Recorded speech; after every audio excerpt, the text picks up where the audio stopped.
Hey, I'm gonna do this video. I'm feeling called to do a YouTube channel and actually get going on it and just talk from my heart and where I started, tell my story, share my story, where I started, where I am now, and where I'm headed. And I want to try to make it brief, but the first time I ever made one of these videos on my phone, I remember being completely deathly scared. And shout out to Bo Green. He was my coach back then, and I was working on just coming out, talking to people about what is so important to me and has changed my life, and that's increasing our death awareness. Mortality salience is a really cool term you could look up. And in increasing your mortality salience, I believe you increase your immortality, a sense of what's alive in you and is not dying. And yeah, so my coach back then, he got me to make some videos. He said, "Why don't you start putting up videos?" And I just was so critical of how I looked and how I sounded. And right now I don't have it so I can see myself, which is helping, but I'm still self-conscious of how I look and how I sound. Anyway, doing it anyway. I had been working for Hospice Maui and loved my job, loved what I was doing. It was actually one of my dream jobs, was to work doing community outreach, teaching people, educating people about what's available to them in the way of hospice services so that they get on sooner than later, because people put that off. It's a difficult decision to make. With good reason they put that off.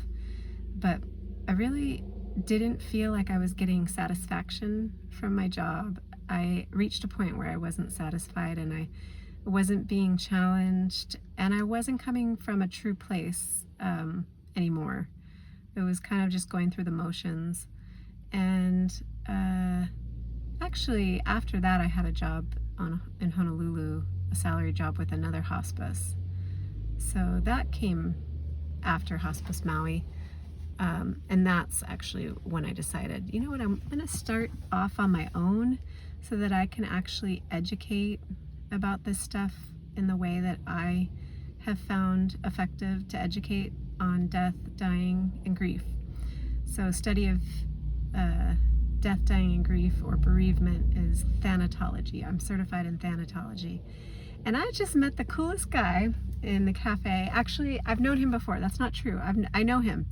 It's just that we kind of go very far, in between conversations. And he informed me, he teaches Latin to 5th grade students at one of the Waldorf schools here on Maui. And he informed me that the word educare is to draw out. So teaching's one thing, but drawing out of what the people you're talking to who are curious, what they already have in them, like what Socrates did with the Socratic method. You're asking questions, you're drawing out of your students. So one of the things on my business card is educator, and here he was telling me what that word meant. And I got inspired to make a video, and that was when I was doing the first video ever, was back 7 years ago, 6-7 years ago.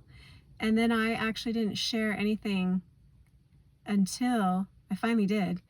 I should put it that way. I finally did share something when his sister, Bo Green's sister, Mandy Perry, became my coach, and she got me to do a video, and I shared it on my Facebook, and I might put it on my YouTube channel too, just so you can see the progression. And it was the first time. I remember being so nervous. It was like jumping off a cliff to talk publicly, even though, of course, it was just my Facebook friends who were going to see it, but to talk publicly about this interest of mine, death. I've been interested in it since my early 20s. I'm in my mid 40s. And it's always felt kind of weird. I feel like an outcast. Like, why would you be in people often think of it as something so dark. But I also just had another conversation with someone in the cafe, amazing soul, who she brought up the point. She had heard it from a rabbi put in this way: to die is one of the most ultimate human traits. If we didn't die, we'd be like what? Like a vampire. And we wouldn't be human if we didn't have death, if we didn't die. It's the most natural part of life. It's the most inevitable part of life, but it's also the most natural part and what makes us alive. And I really feel that with people who study this stuff and who are into death and dying. I mean, they're some of the most joyful, lively people I know. We also got on the topic, she and I've talked with people, and I educate people on this in my classes, my courses, is that as much as you can feel, as much grief as you can go through, and grief is not just sadness, that's one little part of it. She said that too. As much as you can feel and allow yourself to feel those tough emotions is what you're capable, the amount of joy you're capable of feeling. So if we go like this to certain things, which is easy to do when it's extremely painful, but if we're pushing it out, we're actually numbing ourselves and pushing out the joy. So that's what's come of diving deep. I'm a miner. I dig deep. M-I-N-E-R. So digging deep into grief, that's what's come out of it, is just greater levels of joy.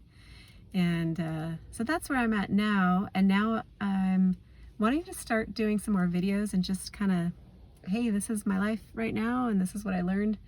Today it's rainy out. I tend to do these videos when it's rainy because I was wanting to go outside. So here I am in my car.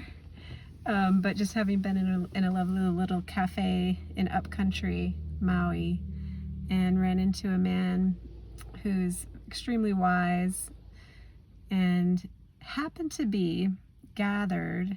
Let me share this because this is super special. How I know him is from 6 years ago.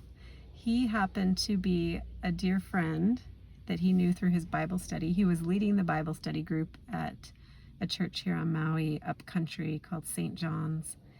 And he had in his Bible study class a woman who was a client of mine. I was hired by her daughter to care for her while she was dying. And fast forward through 10 months of care of this amazingly special, beautiful woman. And it was we're sitting vigil, so it's her last days. And we don't know exactly what's going to happen after she dies. We don't have a plan.